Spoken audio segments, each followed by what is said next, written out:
Hello po, good day sa inyo. Ito po yung cellphone ko na X7, ano ba to? My phone, Infinix X670. Infinix X670. Yung problema sa BPI na pag inopen nyo, lalabas yung ito, device security compromise A6940. Ang gagawin nyo lang po ay punta sa settings, i-search nyo po yung accessibility at hanapin yung accessibility menu. Accessibility menu pala.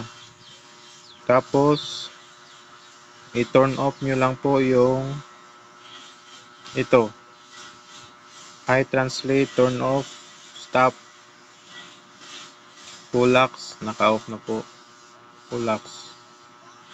Pang-off nyo lang po dito.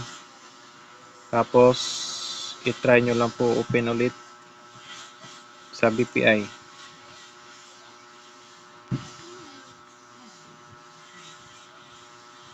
Ayan po, wala na pong error.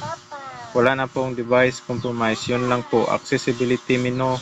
Tapos, i-turn off yung high translate, HI translate, and full locks. Full locks, translate itong tatlo. Yun lang po. Wala na po. Makaka-open na po kayo ulit.